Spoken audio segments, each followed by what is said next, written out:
A proposta prevê verba específica para ações de combate ao coronavírus. Mandetta rejeita a demissão de secretário de Saúde, Wanderson Oliveira, que mais cedo pediu para sair. O Supremo Tribunal Federal reafirma o poder de governadores e prefeitos em relação às medidas restritivas durante a pandemia do coronavírus. Líderes financeiros das 20 maiores economias do mundo aprovaram hoje a suspensão provisória do pagamento da dívida dos países mais pobres. Forte tromba d'água causa estragos na cidade de Cádiz, no sul da Espanha. O fenômeno é como um tornado, mas em vez de tocar a terra, toca o mar. 9h41, você fica agora com o programa Ponto a Ponto.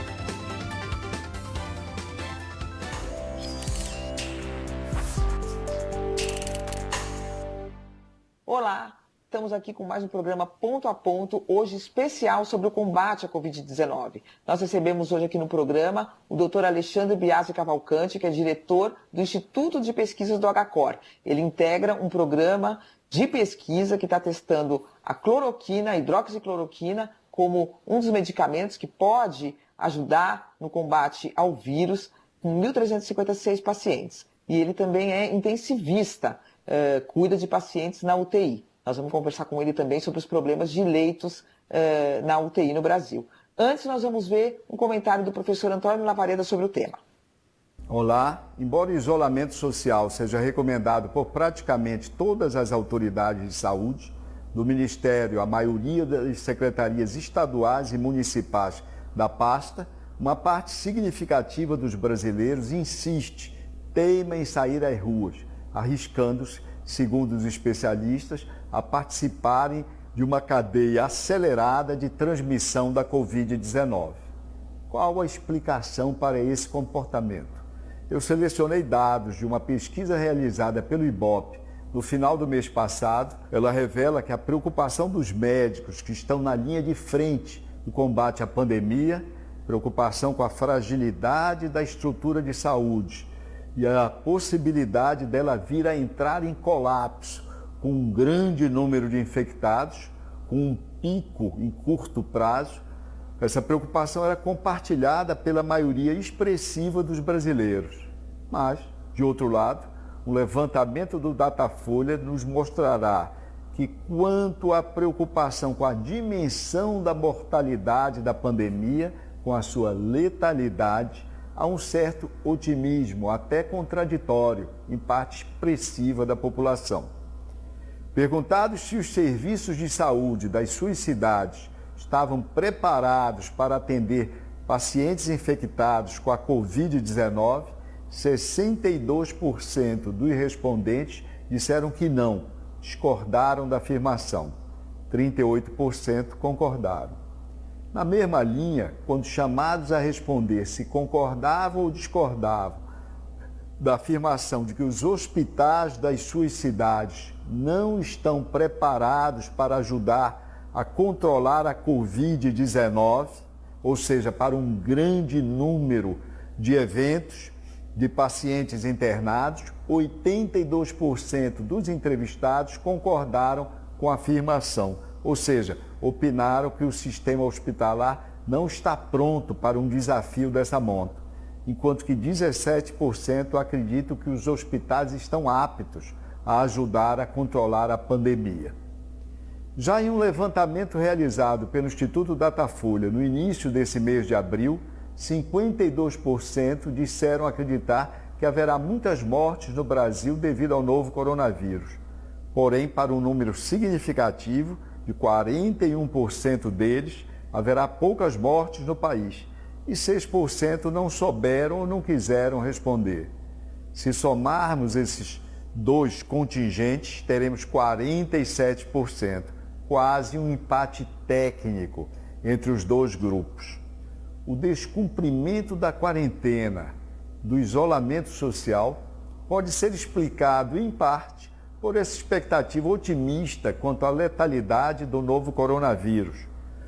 Otimismo de uma parcela significativa da população, que não leva em conta os dados dos óbitos em todo o mundo, que segue em direção à marca dos 200 mil. Nem observa o alerta dos médicos, A Organização Mundial de Saúde apontou que ele é 10 vezes mais letal que o H1N1.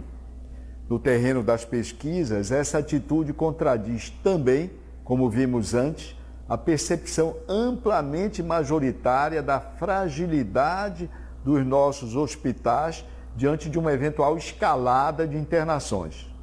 Tal dissonância parece, segundo outros dados do mesmo levantamento, estar associada em alguma medida às opiniões políticas dos entrevistados. É a pandemia sendo avaliada por muitos brasileiros sob a lente da ideologia. Eu queria agradecer muito a presença do senhor aqui, doutor, ainda mais sabendo que o seu tempo é muito escasso. Muito obrigada por o senhor ter aceitado o nosso convite. Eu que agradeço, é um prazer imenso poder estar conversando contigo e com espectadores aí da Band. Obrigado, Mônica. Doutor, eu queria começar com uma coisa um pouquinho, em alguns minutos, um pouquinho pessoal. Como é que está sendo a sua rotina? O senhor fica dentro da UTI 2 a 3 vezes por semana, se não me engano. Como é que está sendo essa guerra na ponta, doutor? O senhor está conseguindo dar alta para muita gente? O senhor está conseguindo salvar muita gente? Ou essa doença é algo realmente que a gente não consegue combater quando ela chega nesse estágio? Como é que está a sua rotina? Então, Mônica, eu tenho, como você falou, atividades na UTI. A minha principal atividade é de pesquisa, então, durante a semana atualmente eu já nem falaria mais de segunda a sexta, a gente tem que estar trabalhando todos os dias, né? A minha dedicação principal é a pesquisa e eu tenho minhas atividades de UTI, como você falou, 2 ou 3 vezes por semana, também, plantões ou à noite ou no final de semana. O que a gente tem visto, primeira coisa, a gente tem que lembrar que o paciente que está na UTI é a exceção, não é a regra, tá? Uhum.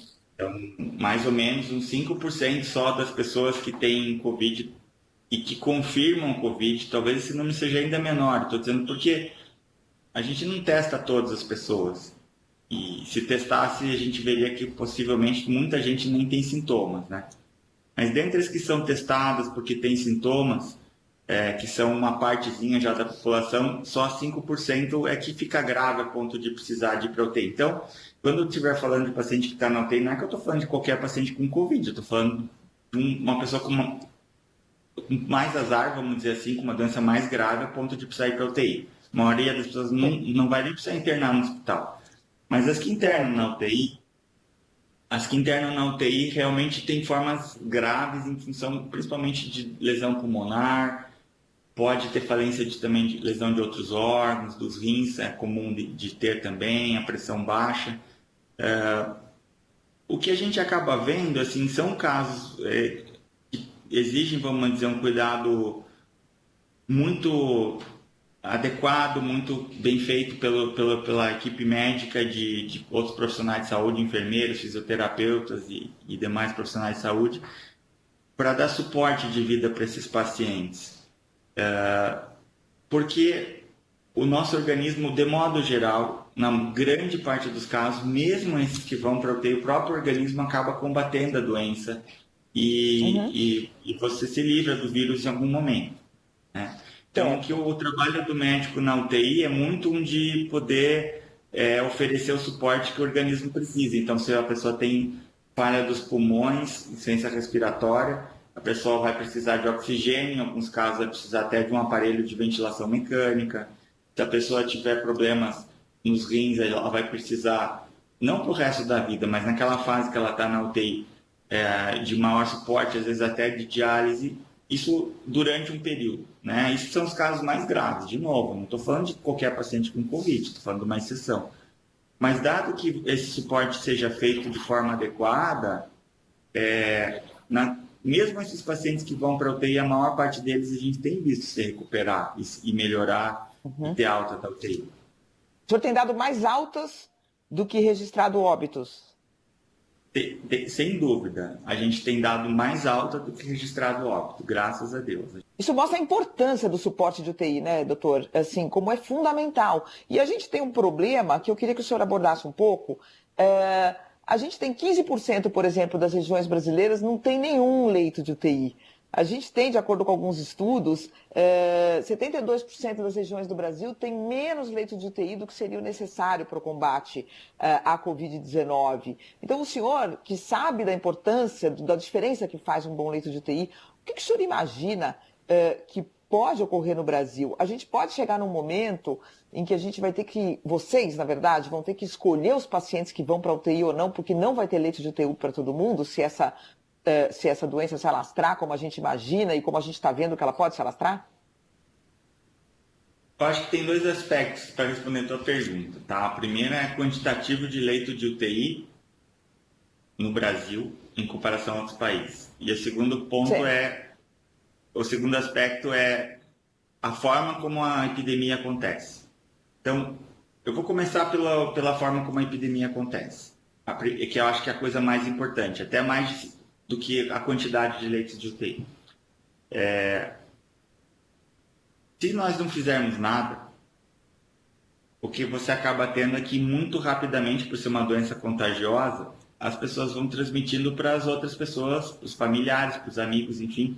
E rapidamente você pode chegar a um ponto, ao longo aí de 3 meses, 2, 3, 4 meses, onde você tem um quantitativo muito grande da sociedade, 60% infectados. Se isso acontece dessa forma, é péssimo, porque não há sistema de saúde no mundo que dê conta de atender tanto paciente. Então, de novo, a gente estava dizendo antes, puxa vida, uns 5% das pessoas que adquirir Covid fica grave a ponto de ir para a UTI. Vamos dizer que 60% da população adquira Covid e adquira num tempo muito rápido. 60% do Brasil são 120 milhões de pessoas. 5% de 120 milhões são 6 milhões. Não existe leito para atender 6 milhões de pessoas ao longo de 3 meses. Quantos leitos de UTI tem o Brasil? Nós temos 40 mil leitos de UTI. Mais de 40 mil leitos de UTI. O Brasil, comparativamente a outros países do mundo, Mônica, tem um quantitativo muito grande de leitos de UTI. Quando a gente, não estou dizendo o número absoluto, levando o número em consideração o tamanho da população, a nossa quantidade de leitos de UTI não é pequena, é grande. Particularmente em comparação a que país, por exemplo? A maior parte Itália, dos países europeus. Comparação à Itália, comparação à Inglaterra, comparação à maior parte dos países europeus que não passa de 10 leitos para cada 100 mil pessoas. O Brasil, no sistema privado, segundo os dados do censo da MIB de recente, 2016, se não me engano, está com mais de 40 leitos para cada 100 mil. E o sistema mas e na média, tá... somando com o SUS? Porque o SUS tem menos, né? Tem menos, mas mesmo o SUS tem mais do que 10 leitos para cada 100 mil. O SUS está por volta de 12 leitos para cada 100 mil. Então, mesmo no SUS, a gente tem mais leitos em média do que um país europeu, que a maior parte dos países europeus. A exceção, a Alemanha é um país europeu que tem muito leito de UTI, por volta de 30 para cada 100 mil. Mas a maior parte dos países europeus não passa de 10. A Inglaterra não passa de 10, a Itália não passa de 10, enfim. Então, leito de UTI nós temos. O que não é possível de ter é uma epidemia que aconteça rápido a ponto de que as pessoas fiquem doentes. E por melhor que seja o sistema de saúde, por mais leitos de UTI que você tenha, você não tem condições de atender o sistema, certo? E aí você fala assim, por melhor, que é o que de certo modo aconteceu nos Estados Unidos, quer dizer, eles têm muito leito de UTI lá, mas como a coisa aconteceu de uma forma muito rápida lá, falta leito. Começa a entrar numa situação que mesmo num país rico, o mais rico de todos, você tem falta de leito de hospital e de UTI. E não é só leito, é profissional treinado e tudo mais. Então, UTI é fundamental. Você aludiu aí o problema de uma certa heterogeneidade no país. A maior parte das regiões e dos estados tem o quantitativo de leitos de UTI é razoavelmente bom, mesmo quando você olha os estados e as regiões. Não é ruim. O que você pode ter, dado o tamanho do nosso país, as dimensões dos estados, é que em determinadas regiões de interior, longe de capital, o acesso é menor. Então você vai ter que levar o paciente para uma capital. Mas olhando o estado ou a região, a quantidade de leitos para cada 100 mil não é pequena. Não é pequena. Ou seja, o que nós temos é que achatar a curva e a velocidade dessa doença para que você não lote os hospitais e tenha UTI para quem precisar e a UTI salvando, como está salvando, né? É lógico. É lógico, é lógico. Então, assim, de um lado, o que eu acho que é o mais importante, né? Lógico, a gente que está na terapia intensiva se esforçando para cuidar dos pacientes graves, isso é muito bacana, mas, de novo, a gente está cuidando de 5% dos pacientes que têm a Covid. A maior parte não vai para UTI e nem vai para o hospital. Enfim, mas o mais importante é justamente evitar que essas pessoas adoeçam, né? Ou evitar que elas adoeçam, ou, se for o caso de adoecerem, que isso se dê ao longo de muitos meses, ao invés de que isso aconteça em 2 ou 3 meses. Para ter hospital para quem precisar. Claro. Agora, Exato. professor, o senhor está sentindo pressão, o senhor, quer dizer, não só no seu hospital, no HCOR, Hospital do Coração, mas com os seus colegas aqui em São Paulo, o senhor está sentindo uma pressão já sobre os hospitais, muitas internações na UTI? Como é que o senhor vê isso? O senhor aumentou o número de pacientes na UTI do hospital? Como é que está isso? Sim, de um lado aumentou, claro, a gente teve um número grande de internações pelo Covid em São Paulo. Por outro lado, Mônica, assim, nos hospitais, alguns hospitais privados, onde eu tenho acompanhado os números, a gente tem percebido que novos pacientes chegam todos os dias, mas a quantidade de pacientes que entram já está mais ou menos parecida com a dos que saem. Que ótimo. Ou seja, a gente está mais ou menos num... Isso varia um pouco de hospital para hospital, tá certo? Mas, assim, claramente os hospitais não estão numa ascensão em termos de crescer sem controle. Não, eles estão mais ou menos próximos do que seria um platô. Isso eu te falo assim de alguns hospitais privados. Eu acredito que no sistema público esse número ainda esteja crescendo, tá? Mas, de novo, a percepção que eu tenho, assim, eu visitei, por exemplo, eu visitei o gripário do Pacaembu, por exemplo, a gente percebe que ainda está dando conta de atender os casos, ainda tem bastante capacidade para atender mais casos. Há hospitais de campanha que ainda serão abertos, como o que deve abrir essa semana no Anhembi. Então, eu acho que eu vejo duas coisas muito legais para dizer do que está acontecendo no nosso país, né? E particularmente na nossa região, que houve um esforço muito grande da população para fazer o isolamento social. Ele não é perfeito, né? O nosso secretário de saúde ele coloca que a gente precisa aumentar o isolamento social, e ele tem razão, aumentar o distanciamento, mas as pessoas fizeram, e acho que isso controlou muito, poderia ter sido muito pior, certo? Ou seja, o isolamento ajudou nisso que o senhor está falando, quer dizer, está dando por enquanto para administrar, mas é muito complicado terminar o isolamento, não é?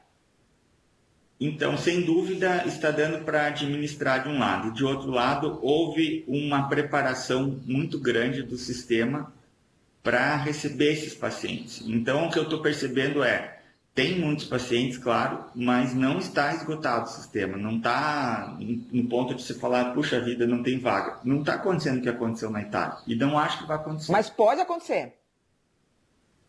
Poderia se nós relaxássemos o isolamento. Tá?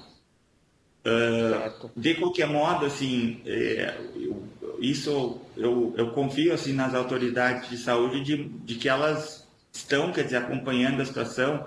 E há que se ter também, né, Mônica, um compromisso entre o que é a prioridade, que é a saúde das pessoas, mas em algum momento também a gente vai precisar de ter outras soluções, eventualmente usar outras soluções em algum momento porque em algum momento a gente vai precisar voltar. Sim. Ou voltar à capacidade de produção, porque as pessoas também precisam se alimentar, as pessoas precisam de pagar suas contas e trabalhar, enfim.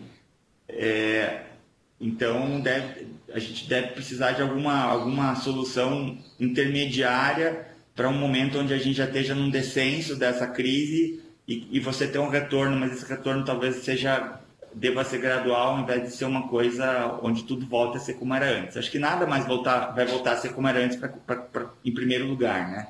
Até a forma de a gente conviver, se cumprimentar, o abraço e o aperto de mão no brasileiro, acho que isso a gente vai mudar um pouquinho, enfim, mas não é que a gente está numa situação de isolamento social, a gente vai passar a fazer tudo exatamente como era antes, vai ter que ser uma transição para que a gente lenta. mantenha, vamos dizer, esse número de casos novos que vão surgindo sob um certo controle, né?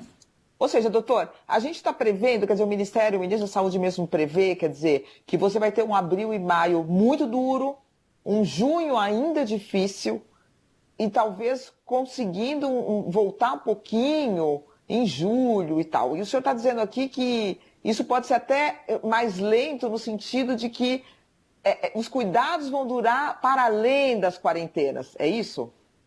Vão ter que durar para além das quarentenas?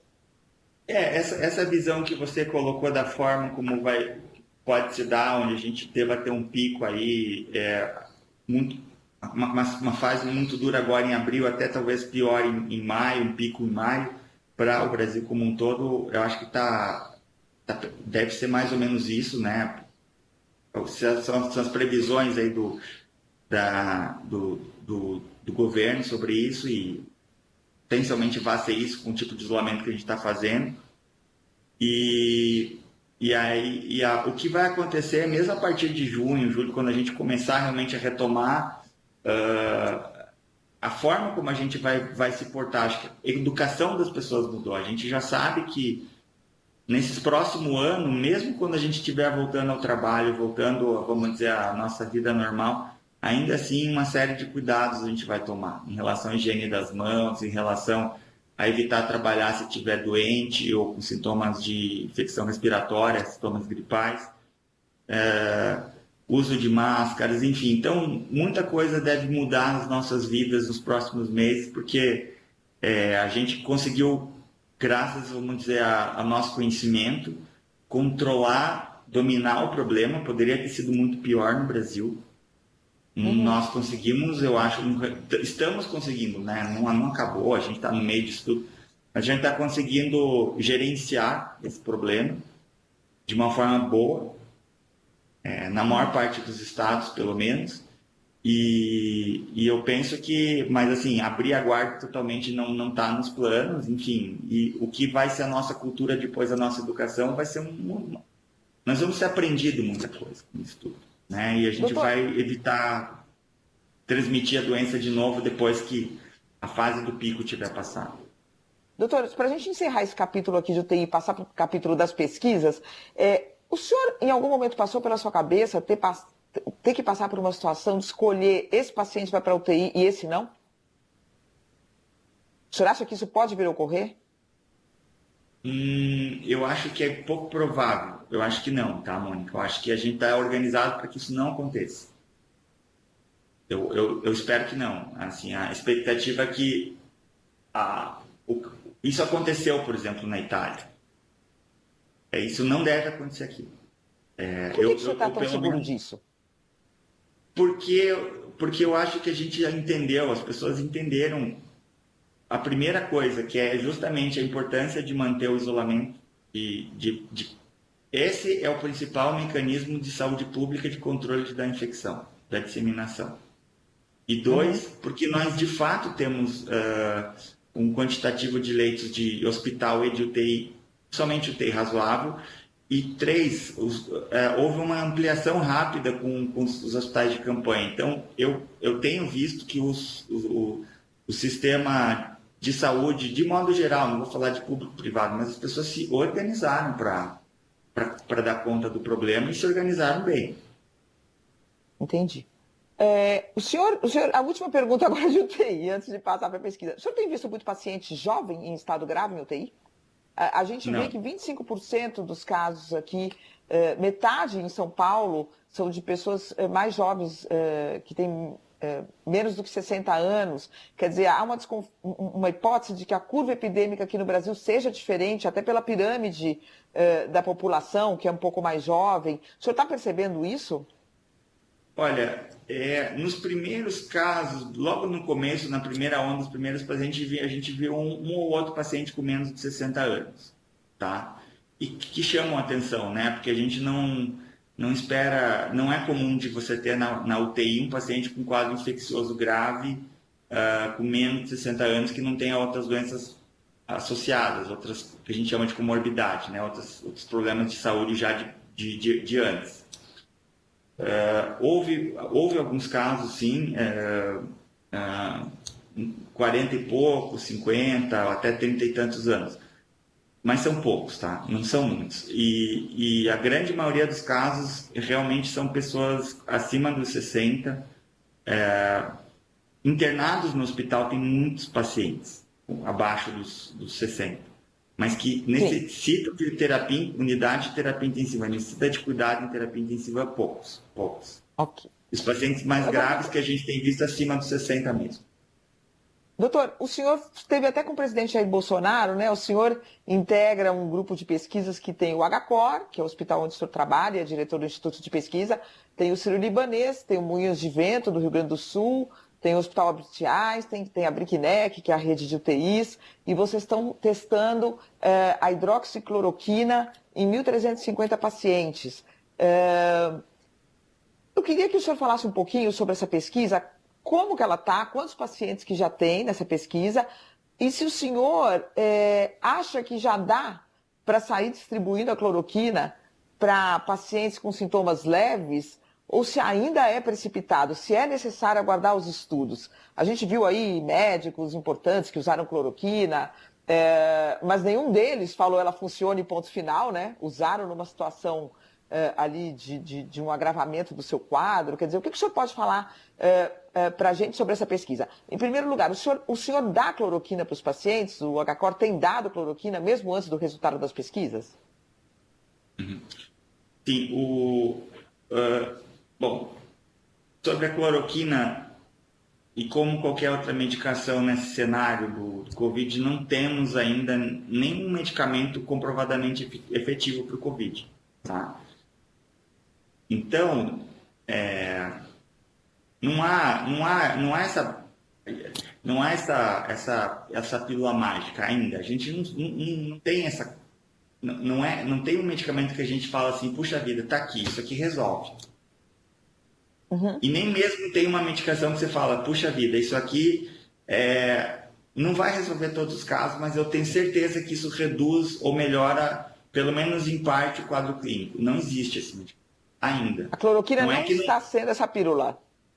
Não é que ela não possa funcionar. A gente não sabe. Não existe nem... Tudo que a gente faz na medicina, ou deveria, ou como as outras... A medicina, como outras áreas, é baseada em ciência, baseado no fato de que a gente tem estudos, pesquisas que nos dão segurança sobre o que a gente vai fazer, sobre o que a gente vai prescrever para os pacientes. A gente não tem essa segurança para Covid. A gente não tem nenhum único medicamento que você possa dizer, olha, isso funciona. Não existe, tá? O que existe são medicamentos como a cloroquina, que no caso da cloroquina, ela tem uma demonstração de que em laboratório, in vitro, em experimentos com... Não em seres vivos, né, mas em experimentos de laboratório, por exemplo, se coloca lá células dos rins de mamíferos, de macacos, e o vírus se prolifera, que é uma beleza lá naquela placa com a cultura de células. Então, um vidrinho onde você vai ter lá algumas células de um bicho que se parece conosco, que é um macaco, e o vírus se prolifera, e um dos remédios que evita que o vírus inibe a proliferação do vírus é a cloroquina, não é o único. Agora, se isso funciona no ser vivo, a gente não sabe. Ponto. Quantos pacientes já estão incluídos no estudo que vocês vão fazer com 1.356? É a meta, né? Quer dizer, quando o estudo vai estar completo. Mas até agora tem quantos? E como é que está indo essa pesquisa? Então, nós iniciamos com... temos pesquisas com pacientes internados no hospital, tanto pacientes com doença não tão grave, uma doença moderada, que a gente chama, ou seja, não precisa de oxigênio, precisa no máximo um pouco de oxigênio, quanto estudos com pacientes que já estão um pouco mais graves, alguns em terapia intensiva. Tanto avaliando cloroquina quanto, na verdade, é uma molécula parecida com a cloroquina, que é a hidroxicloroquina, quanto com a azitromicina. A pretensão... Que é um antibiótico, né? Que é uma molécula que ela é antibiótico, a azitromicina, mas ela tem também uma ação de potencializar o efeito da cloroquina, possível que tem essa ação, e ela tem uma ação também de modular, de dar uma inibida na resposta inflamatória, que também é um problema grande no paciente grave com Covid. Tá? A pretensão nesses estudos é incluir 630 pacientes no estudo de pacientes não tão graves internados e 436 pacientes no estudo de pacientes graves.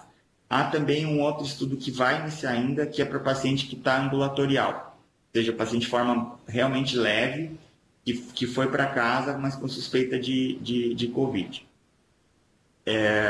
O estudo que está incluindo pacientes no hospital moderado iniciou semana passada, a gente está com 65 casos, e o esforço que nós estamos fazendo agora é distribuir o medicamento em todos os centros participantes, isso está sendo feito, a maior parte dos centros já tem, aprovar... São 81 hospitais, se não me engano? 86. São 81 hospitais.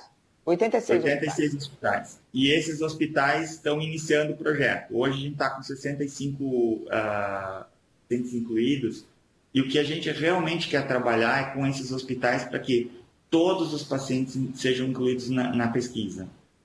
Por quê? Porque se isso for feito, em poucas semanas, 2 semanas, 3, 4 semanas, a gente inclui os pacientes na pesquisa e daqui a pouco tempo eu vou poder dar uma resposta. Nós poderemos dar uma resposta e dizer, olha, funciona, o tamanho do efeito é esse ou não funciona. Podemos testar outros medicamentos, tá? E os efeitos colaterais também, que é complicado, né? Eu queria que você falasse um pouquinho de eu chegar em casa e tomar, se eu tiver algum sintoma de gripe. É bem complicado esse tipo de automedicação, não é? Todo medicamento pode ter efeito adverso. Essa associação em particular, ela é uma associação que tem seus riscos, né? Não há bons estudos com grupo controle, randomizados, porque a única forma da gente fazer um estudo adequado para você tirar conclusões de que há segurança e de que há efeito é fazer um estudo com um grupo controle que seja aleatorizado, randomizado. Simplesmente usar o medicamento em todo mundo e ver o que acontece não é uma boa, porque se acontecerem problemas ali, eu não vou saber se esses problemas era simplesmente que o paciente já estava doente mesmo, teria o problema com ou sem medicamento, ou se o medicamento pode ter causado um efeito adverso. Então, estudo randomizado, controlado é absolutamente necessário, né?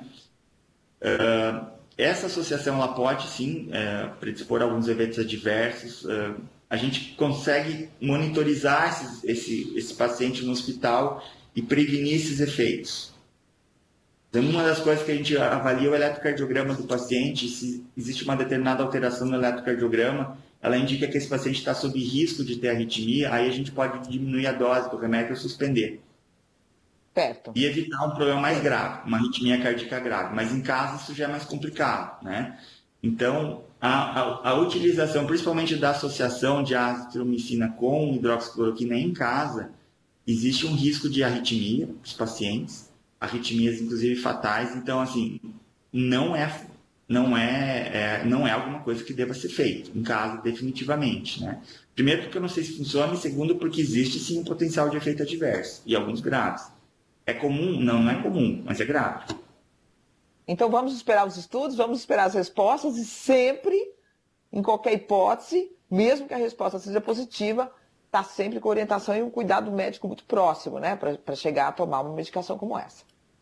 Sem dúvida, isso é muito importante. O que a gente está ainda buscando também, o apoio de todos os colegas no Brasil, é nesse sentido, de que os pacientes sejam participantes do estudo. A melhor forma da gente ser tratado por uma doença como essa, que a gente ainda não sabe todos os caminhos, é participar da pesquisa, porque os pacientes são muito bem tratados, muito bem cuidados, a evolução clínica deles é muito boa, mas além de eu cuidar daquele paciente, além de eu poder ajudá-lo, a informação que esse paciente está gerando, ela vai ajudar a salvar vidas no futuro, daqui a 3, 4 semanas ou um mês, quando o estudo estiver pronto. Ok, doutor. Olha, infelizmente chegamos ao fim do ponto a ponto. Queria agradecer muito a sua colaboração e a sua atenção, doutor. Muito obrigada. E boa sorte aí com seus pacientes. Muitíssimo obrigado, Mônica, a todos vocês, aos espectadores. Vamos lá, vamos se cuidar que vai dar tudo certo. Daqui a um tempinho a gente vai ter passado por essa. Muito obrigada, doutor. E você pode assistir a este e a todos os programas que já foram ao ar no site www.bandnewstv.com.br. Muito obrigada pela audiência e até o próximo Ponto a Ponto.